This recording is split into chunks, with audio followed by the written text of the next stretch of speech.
Reading this rather famous poem of William Barnes in Thomas of Becket at Lydlinch. This is the church where he talks about the Lydlinch bells, which were famous. When skies were pale with twinkling stars, and whistling air a rising keen, and birds did leave the icy bars, divined in woods their mossy screen, when rosen grass and whites of sheet did scrunchy sharp below our feet, and water that did sparkle red at sunset were of rose and dead. The ringers then did spend an hour ringing changes up in tower, for Lydlinch bells be good for sound, and liked by all the neighbours round. And while the leafless boughs of rustling hedges winds did pass, and orts of hay left by cows did rustle on the rosen grass, and maidens' pals wi' all their work done did hang upon their work, and they, of o'er the farming bland, did take their needlework in hand.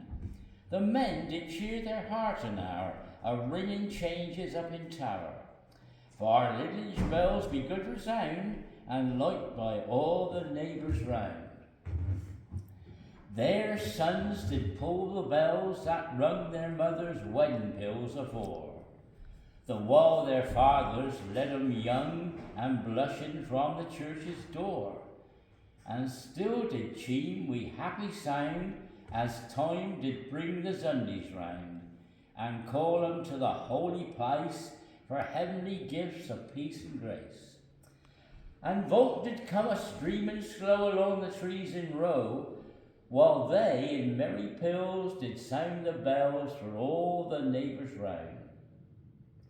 And when the bells wi' changing peal did smite their own folks' window panes, their softened sound did often still wi' westerns drew the Bagber lanes.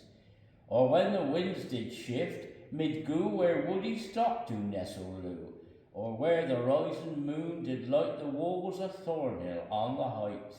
And so, whatever time mid bring to make their wide clear voices sing, still Lydlinch bells were good for sound, and liked by all the neighbours round. That's all right.